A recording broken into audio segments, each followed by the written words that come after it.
पर पलके बिछाते हैं। स्वागत है आपका, स्वागत है आपका।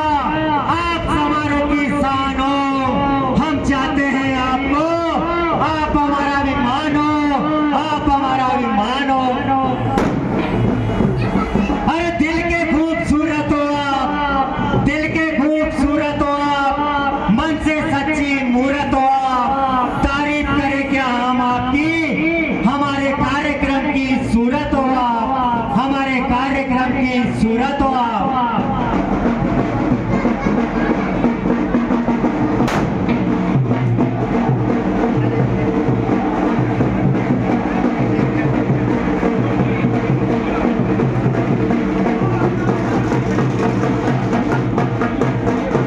श्री राम के चरणों से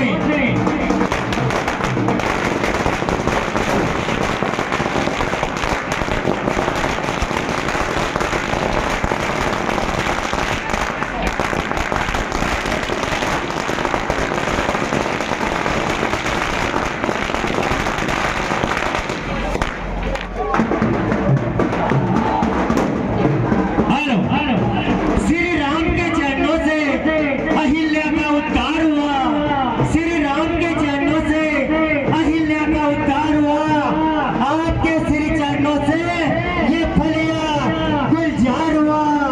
सूरज के प्रकाश से, सूरज के प्रकाश से ये संसार प्रकाशमान हुआ।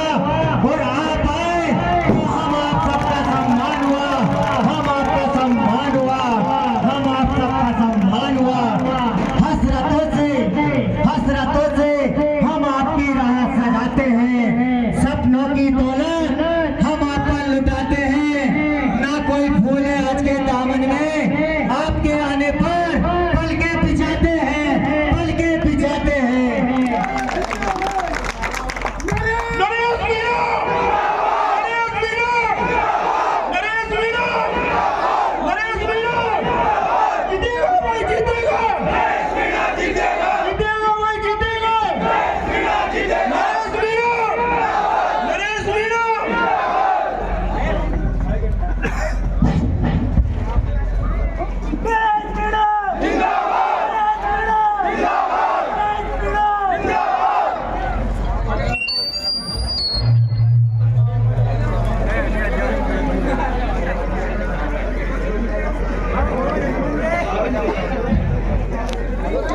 गरीबों का नेता कैसा हो, गरीबों का नेता कैसा हो, किसानों का नेता कैसा हो, किसानों का नेता कैसा हो, गरीबों का नेता कैसा हो, गरीबों का नेता कैसा हो, किसानों का नेता कैसा हो, किसानों का नेता कैसा हो। हेलो अब मैं आज के इस कार्यक्रम की जो भाई साहब के स्वागत के लिए मैं सबसे पहले भाई साहब श्री कुणाल जी धनोरिया, जो कि यहाँ के युवा संघर्षशील नेता है, उनसे आग्रह करूंगा कि वो भाई साहब श्री नरेश जी मीणा का तिलक लगाकर स्वागत करें। धन्यवाद। अब मैं सब स्वागत की इस बेला को आगे बढ़ाते हुए परम सम्मानीय हमारे गांव के माननीय श्री कन्हैया लाल जी महात्मा जी वो आए और भाई साहब का तिलक लगाकर माला पहनाकर स्वागत करें। माननीय श्री कन्हैया लाल जी।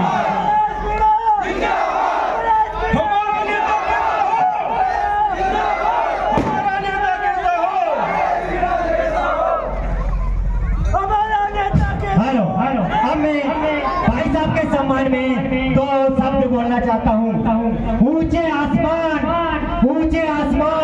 पंछी लेते हैं उड़ान, अरे बेसही अपनी मेहनत से जिन्होंने छुआ है आसमान, पधारे आज इस मंच पर वो मेहमान, करते हैं तालियों से उनका हार्दिक स्वागत, हार्दिक स्वागत।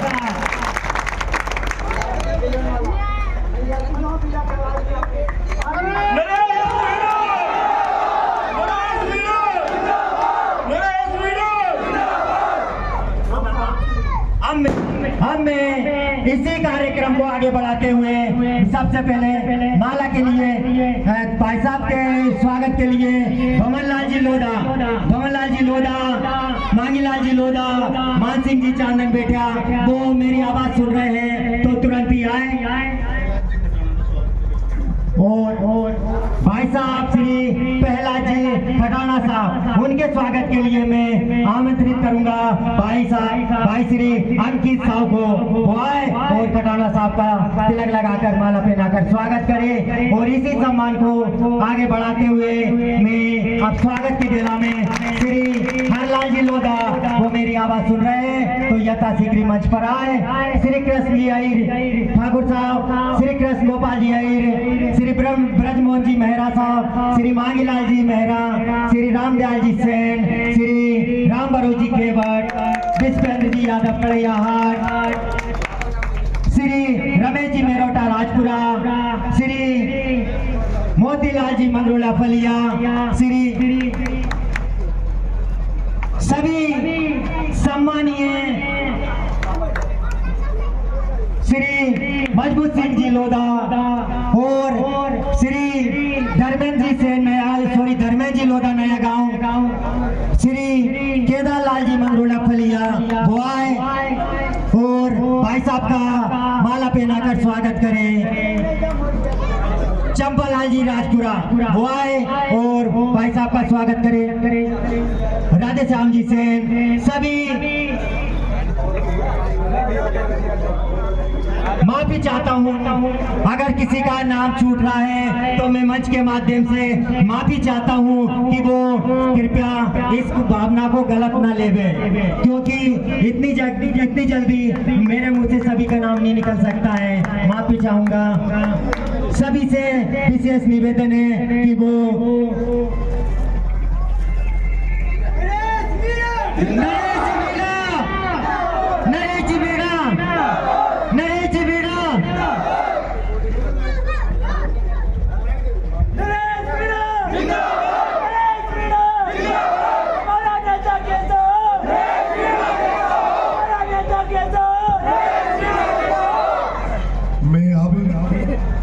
छबड़ा से छात्र संघ अध्यक्ष रहे रवि जी लोधा साहब को बुलाना चाहूंगा कि वो अपनी 2 लाइनें फलिया गांव वासियों को बोले। भाई रवि जी लोधा। राम राम साहब। सबसे पहले तो मैं ये कहना चाहता हूँ कि जो हमारी अवंतीबाई लोधा वीरानी 1857 की क्रांति में शहीद हुई थी, उनकी मूर्ति की सबसे बड़ी स्मारक हमारे बड़े भाई साहब नरेंद्र जी भाई साहब छबड़ा में लगवाने के जीतने के बाद सबसे पहला काम यही रहेगा। हमें गर्व होना चाहिए कि पहली बार ऐसा कोई नेता है जो हमारे लोधा समाज की बात रखता है, जो अवंतीबाई की मूर्ति के लिए स्मारक की मूर्ति की बात रखता है। हमें ऐसा नेता साहित्य पहली बार मिला। ऐसा नेता दिन में भी बैटरी लगा के ढूंढे तब भी नहीं मिलेगा। इसलिए मैं भाई साहब के लिए 2 पंक्तियां बोलना चाहता हूँ। सुबह लिखता हूँ, शाम लिखता हूँ, सुबह लिखता हूँ, शाम लिखता हूँ, मंजिल लिखता हूँ, मुकाम लिखता हूँ। अरे यारो, वो कलम भी दीवानी हो जाती है जब मैं नरेश मीणा का नाम लिखता हूँ। धन्यवाद। रवि लोधा जिंदाबाद, रवि लोधा जिंदाबाद, किसान नेता जिंदाबाद। अब मैं मेरे साथ आए क्रांतिकारी युवा नेता जो कि करौली से आए हैं और जिन्होंने कर्नल साहब के साथ चल के उस आंदोलन में बहुत बड़ा योगदान कर्नल साहब के आंदोलन में दिया था। भाई प्रहलाद जी खटाना साहब से निवेदन करूंगा कि वो भी आपको संबोधित करे। भाई प्रहलाद जी खटाना। सबसे पहले तो आप सब ग्रामवासी और युवा साथियों को मैं तहे दिल से आभार और धन्यवाद प्रकट करना चाहता हूं, जिन्होंने एक ऐतिहासिक स्वागत इस धरती पर किया। ये स्वागत हमें इस दिशा की ओर निर्देशित कर रहा है कि जो जीत का आंकड़ा मैं पिछले प्रत्येक गांव में पूछता आ रहा हूं कि कितना बढ़ रहा है, तो मैं आपको बताना चाहता हूं कि अभी हम 35,000 वोटों से जीत रहे हैं। तो मैं आप लोगों से निवेदन करना चाहता हूं कि हमारे यहाँ इस बूथ पर कितने वोट है टोटल? 1500। तो मैं मान लूं कि हम लगभग 36,500 वोटों से यहाँ से जीत के आगे की तरफ बढ़ रहे हैं।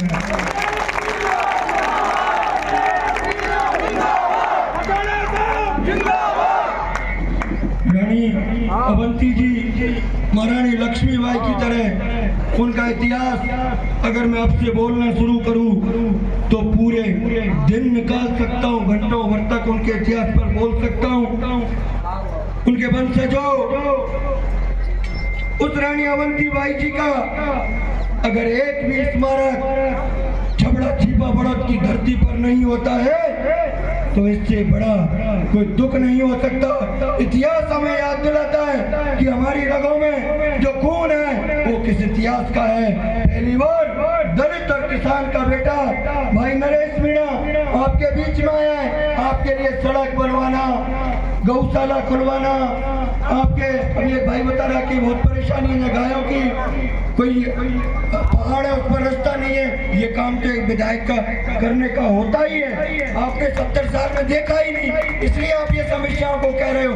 इसके लिए तो आपको कहना ही नहीं पड़ेगा, बड़े बड़े काम बताना जो 70 साल में आजादी के बाद कभी नहीं हुए, उन कामों को नरेश मीणा करवाएगा आपके लिए। मैं आपको कहता हूं समय कम है, आगे जाएंगे। बस इतना निवेदन करना चाहता हूँ, गरीब दीनहीन दुखी जिसकी आज तक किसी ने नहीं सुनी, उसकी सुनने के लिए हम लोग जयपुर से चल के आपके बीच में आए हैं। क्यों आए हैं? क्योंकि ये क्षेत्र पिछड़ा हुआ क्षेत्र है। यहाँ तो सामंतवादी जो 40-50 साल से नेतागिरी कर रहे हैं वही नेता है। और आपको एक बात और याद दिला देना चाहता हूँ, नरेश मीणा जी जब यहाँ से विधायक बनेंगे तो किसी थाने में जाकर के किसी पुलिस वाले का चक्कर नहीं काटना पड़ेगा। जिस दिन थाने में जाओगे उस दिन थानेदार पूछेगा बाबा कौन से गांव का है, कैसे आया है, बैठ चाय पिलाऊं या ठंडा बनाऊं, ये व्यवस्था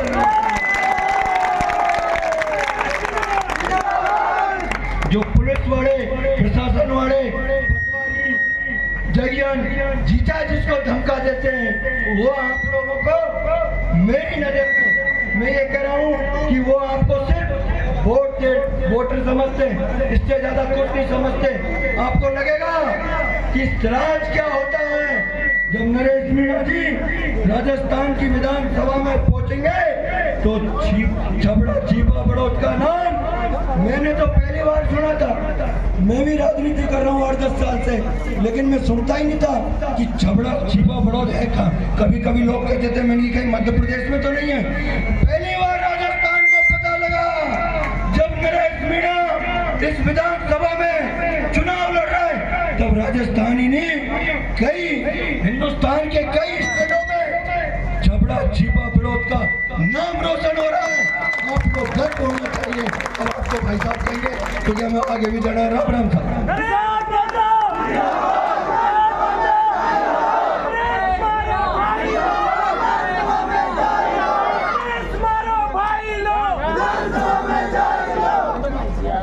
पर्वत सी हो गई पीर पिघलनी चाहिए, पर्वत सी हो गई पीर पिघलनी चाहिए, हिमालय से गंगा और निकलनी चाहिए। हंगामा खड़ा करना हमारा मकसद नहीं, पर इस एरिए की, इस छबड़ा छिपा बड़ौद की दशा और दिशा बदलनी चाहिए, दशा और दिशा बदलनी चाहिए। फलिया गांव के पंच पटेलों, बुजुर्गों, बाहर पीछे बैठी मेरी माताओं, युवा साथियों, प्यारे बच्चों, समस्त ग्रामवासियों, आपको नरेश मीणा का राम राम, आपको चरण स्पर्श, आपको वंदन। मंच पर विराजमान धनोरिया परिवार के लाडले भाई कुणाल जी धनोरिया, भाई अंकित जी साहू और करण सिंह जी लोधा, भाई रवि जी लोधा, भरतराज जी लोधा, नीरज जी, विश्वेंद्र जी यादव साहब, राकेश जी सेन साहब। 5 साल रहूंगा तो सबको नाम से जानने और पहचानने लग जाऊंगा, नए रिश्ते बना लूंगा। 5 साल बाद जैसे अभी खटाना जी मेरा प्रचार करने आए, ऐसे हजारों लोग बाहर से प्रचार करने यहाँ आ रहे हैं। अगर मैं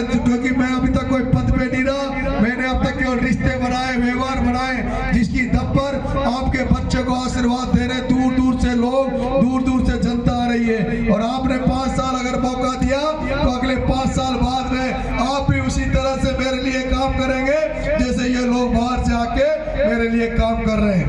मेरे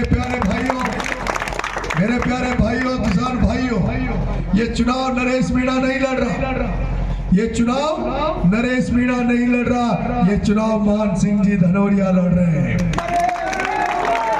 ये चुनाव मान सिंह जी धनौरिया लड़ रहे हैं। 2 बार मान सिंह जी ने कांग्रेस से, 1 बार राजपा से एमएलए बनने का प्रयास किया और 1 बार तो मात्र 1400 वोटों से वो रह गए थे। अगर मान सिंह जी धनौरिया, वो आपके गांव का लाडला, वो आपके गांव का बेटा अगर एमएलए बन जाता तो आपको ये मुसीबतों का पहाड़ झेलना नहीं पड़ता। ये फलिया उस तरह से होता जैसे मुलायम सिंह यादव का मैनपुरी था। फलिया को भी अगर मान सिंह जी बन जाते तो मैनपुरी की तरह बना देते। लेकिन ये दुर्भाग्य रहा कि हम किसान जातियों को आपस में लड़ा के, किसान कौमों को लड़ा के, यहाँ जातीय मतभेद करा के, धार्मिक उन्माद फैला के मान सिंह जी को चुनाव हरा दिया गया था। और अब आपने देखा है उनकी राजनीतिक हत्या करने के लिए हमेशा षड्यंत्र किए गए, हमेशा षड्यंत्र खेले गए। उनको पता था कि ये मान सिंह धनौरिया जिस तरह से वक्ता है, जिस तरह से बोलते हैं, जिस तरह से बात को रखते हैं, जिस तरह से इनके दिल और दिमाग में जनता के लिए, किसानों के लिए, कमजोर वर्गों के लिए, पिछड़ों के लिए जो उनके दिल में है, अगर ये मान सिंह जी एक बार एमएलए बन गए तो ये जो व्यापारी एमएलए बन के बैठे, ये जो गढ़ वाले एमएलए बन के बैठे, इनकी वो छुट्टी कर देंगे। और यही कारण है जब इस बार भी मान सिंह जी को यहाँ की जनता ने पंचायत समिति सदस्य बनाया। मान सिंह जी डायरेक्टर बनने के लिए पंचायत समिति का चुनाव नहीं लड़े थे, मान सिंह जी तो प्रधान बनने के लिए चुनाव लड़े थे। और मान सिंह जी जब प्रधानी का डायरेक्टर फोरम बना, पायलट साहब ने उनको टिकट दिया, लेकिन जैसे मान सिंह जी ने प्रधानी का टिकट लिया, करण सिंह राठौड़ सारे डायरेक्टरों को लेके गायब हो गया। करण सिंह राठौड़ ने उन मान सिंह जी को धोखा नहीं दिया, मान सिंह जी प्रधान जी को प्रधान नहीं बनने दिया, बल्कि फलिया को प्रधान नहीं बनने दिया, फलिया के एक आदमी को प्रधान नहीं बनने दिया। मेरे भाइयों, आज उनका पायलट साहब खानपुर आए हुए, वो खानपुर गए हुए, नहीं तो वो भी शायद आज मुझे आशीर्वाद देने आते। मैं आपसे कहना चाहता हूँ, मान सिंह जी से मेरा राजनीति की नहीं, मेरा उनसे पारिवारिक रिश्ता है। मेरे पिताजी ने और मान सिंह जी एक ही टाइम पे ब्लॉक अध्यक्ष रहे, एक ही टाइम पे सरपंच रहे और एक ही टाइम पे दोनों व्यक्ति रामकिशन जी वर्मा साहब के साथ मिलकर राजनीति करते थे। उनके साथ एक रामदयाल जी नागर कड़िया बन के भी राजनीति करते थे। लेकिन आज इन व्यापारियों का काम आ गया, व्यापारियों की राजनीति चलने लग गई। जो लोग गांव से अच्छी राजनीति करने निकलते थे, जो पंच पटेल थे, जिन लोगों के प्रति गांव में मानवता थी, उन लोगों को इन्होंने सबने नाबूद कर दिया, उनको घर बिठा दिया। मैं चाहता हूं आपका बेटा दमखम से, हिम्मत से, किसानों का आशीर्वाद लेके, युवाओं का साथ लेके सड़कों पे निकल रहा है। मेरे पास कोई बड़े नेताओं का हाथ तो नहीं है, मेरे पास तो ऊपर वाले का हाथ है और आपका आशीर्वाद है, जिसकी ताकत में मैं चुनाव लड़ रहा हूं। लेकिन मैं कहना चाहता हूं, 70 साल से आपने इनको देखा है, प्रताप सिंह सिंघवी को आपने देखा, करण सिंह राठौड़ को आपने देखा। जहां प्रताप सिंह व्यक्ति डराने का काम करता है, वही करण सिंह डरने का काम करता है। लेकिन आपका बेटा निडर है, ना थानेदार से डरता, ना डिप्टी से डरता, ना एसपी से डरता, ना कलेक्टर से डरता। आपको अगर कहीं आ जाएगी, आपको कोई दिक्कत आएगी, किसानों को किसी भी प्रकार की दिक्कत आएगी, तो आपका बेटा बड़े से बड़े आदमी से टकराने के लिए तैयार रहेगा, बड़ी से बड़ी दिक्कत झेलने के लिए तैयार रहेगा। मैं कहना चाहता हूँ, अब तक जो लोग बड़े, उन्होंने चेहरे देख के काम किए, केवल यहाँ बड़े लोगों के काम होते हैं, पैसे वालों के काम होते हैं। ये जो थर्मल पावर प्लांट आपके पास बना है, वो कवाई का अडानी का पावर प्लांट है। आज दिन तक प्रताप सिंह सिंघवी, करण सिंह ने एक बच्चे को उसमें नौकरी नहीं लगाई। अरे बच्चे को नौकरी तो क्या, अगर किसी को अस्पताल में जाने के बाद किसी को 1 यूनिट खून की जरूरत पड़ जाए, आज दिन तक इन्होंने किसी को 1 यूनिट खून नहीं दिया। ये लोग केवल एमएलए बनने आते हैं, एमएलए बनने के बाद जाके जयपुर मुंबई में बैठ जाते हैं। आज दिन तक इन्होंने गरीबों के घर जाके ये नहीं पूछा कि आपके कच्चे घर क्यों हैं, आपको अनाज मिल रहा कि नहीं मिल रहा, आपको पीने का पानी है कि नहीं है, आपको बिजली मिल रही कि नहीं मिल रही, आपको कोई समस्या तो नहीं है, आपको कैसी दिक्कत है। जो एमएलए जिसको आप राजा बना के वोट देते हो, जिसको आप मालिक बनाते हो, ये सोचते हो कि ये हमें परिवार की तरह मानेगा, हमारे दुख दर्दों को बांटेगा, हमारे सुख दुख में शामिल होगा, लेकिन आपको मिलते नहीं है। मैं कह देना चाहता हूँ, आप सारे लोग नरेश मीणा को आशीर्वाद दो। नरेश मीणा अगर एमएलए बन गया तो नरेश मीणा ने घोषणा कर रखी है, जो दोनों थर्मल है, चाहे वो चौकी की थर्मल हो, चाहे कवाई की थर्मल हो, जितने भी बाहर के लड़के नौकरी कर रहे हैं, चाहे मध्य प्रदेश, यूपी, बिहार, दोनों फैक्ट्रियों में ताला लगा दूंगा। और जब तक फैक्ट्रियों को चलने नहीं दूंगा, जब तक यहाँ के छपड़ा चिपड़ोद के एक एक युवा को नौकरी नहीं मिल जाती। मैं कहना चाहता हूँ, इस छपड़ा थर्मल में जो युवा साथी नौकरी कर रहे हैं, उनको कंपनी 9,000 रुपए देती है और ठेकेदार मात्र उनको 6,000 रुपए देता है। बीच में ठेकेदार 3,000 रुपए फ्री के खा रहा है। अगर नरेश मीणा एमएलए बन गया तो जो कंपनी पैसे देती है वो 9,000 रुपए मैं दिलाऊंगा। और 9,000 ही नहीं मेरे भाइयों, एक बीए लड़का पढ़ा हुआ, एक ITI किया हुआ, पॉलिटेक्निक किया हुआ, 6,000 9,000 में क्या काम होता है?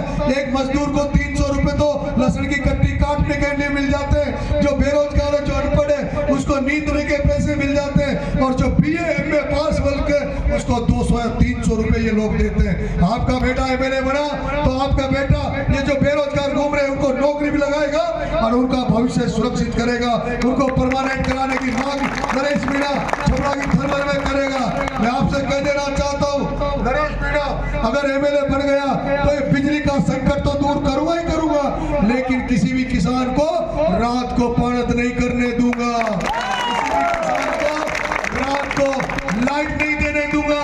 जितनी लाइट मिलेगी वो दिन में मिलेगी। किसी भी या तो लाइट वो दिन में देंगे, नहीं तो अगर रात को किसानों को लाइट दी, किसानों को रात खेतों में जाना पड़ा तो INJN एक्शन को भी नरेश मीणा घर में रजाई में नहीं सोने देगा। मेरे प्यारे भाइयों, किसान भाइयों, आपका बेटा नरेश मीणा जब देश की किसान आंदोलन चला था तो आपका बेटा उस लाल किले पे सबसे पहले पहुंचने वाला व्यक्ति था, जिन्होंने किसानों का झंडा लाल किले पे फहराया था। मैं वही नरेश मीणा हूँ जिसने राकेश टिकैत के साथ, चिड़ूनी के साथ कई रातें दिल्ली की सड़कों पे बिताई। मैं वही नरेश मीणा हूँ जिन्होंने किसानों के आंदोलन को लेकर रेलावन में किसानों की सभा की। मैं वही नरेश मीणा हूँ जिसने प्रमोद जैन भाइयों का अवैध ट्रक, जो रेत से भरकर ट्रक था, उसको कवाई में पकड़ा के बंद करा और खुद जेल गया। जब यहाँ के किसानों को एक टोली रेत मकान बनाने के लिए मिल नहीं रही थी और प्रमोद जैन भाया प्रताप सिंह सिंघवी के डंपर चल रहे थे, उनको डंपरों को बंद मैंने कराया। मैं वही नरेश मीणा हूँ जब किसानों को बीमा का पैसा नहीं मिल रहा था और जब प्रशासन सुन नहीं रहा था, तो जिस तरह से कर्नल साहब ने पटरी रोकी, उसी तरह से छबड़ा में पटरी भी आपके बेटे ने रोकी थी। किसानों के ट्रैक्टर को पटरी में चढ़ा के बैठ गया था वो नरेश मीणा। इसको एक बार अगर आपने मौका दे दिया तो मैं आपसे कहना चाहता हूँ, किसानों को मुड़कर देखने नहीं दूंगा।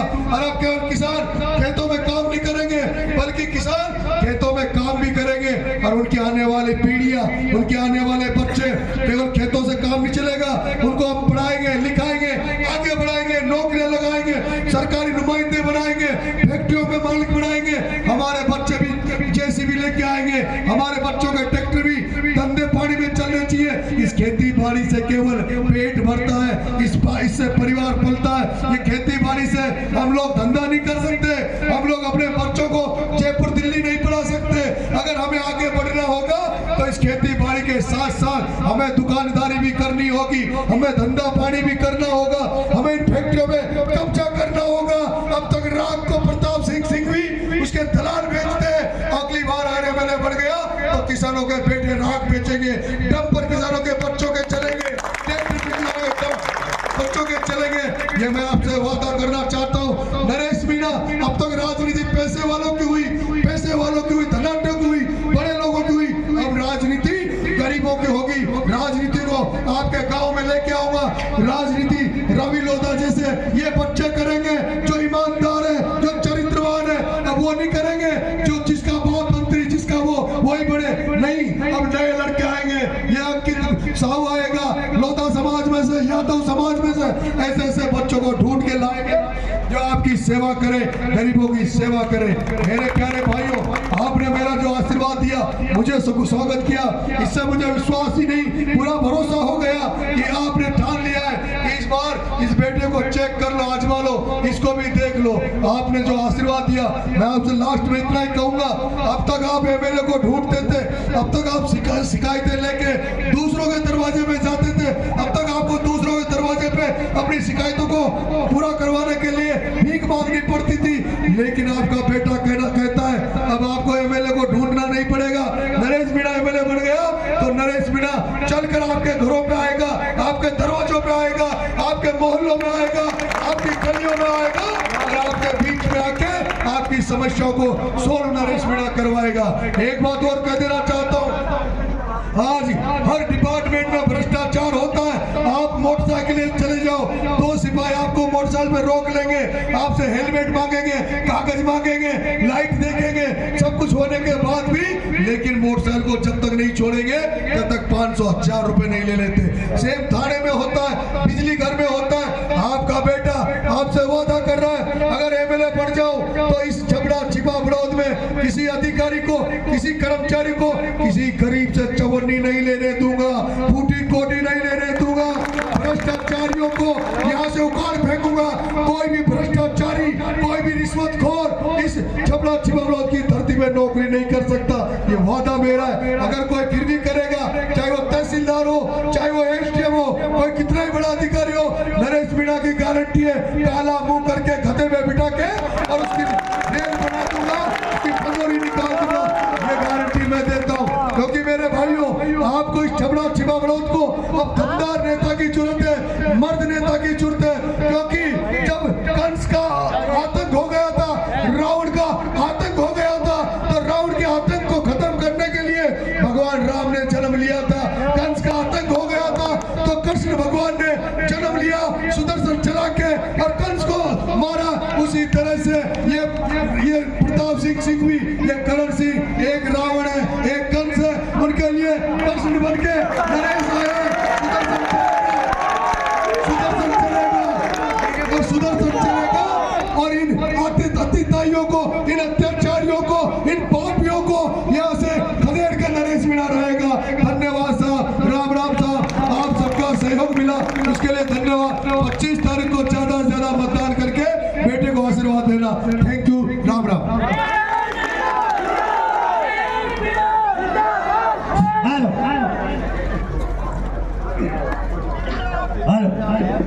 ये हुनर, ये सादगी, अरे ये अपनेपन की मूरत नहीं देखी। लोग तो बहुत देखे होंगे जमाने में आपने, मगर इन जैसी शख्सियत नहीं देखी, मगर इन जैसी शख्सियत नहीं देखी।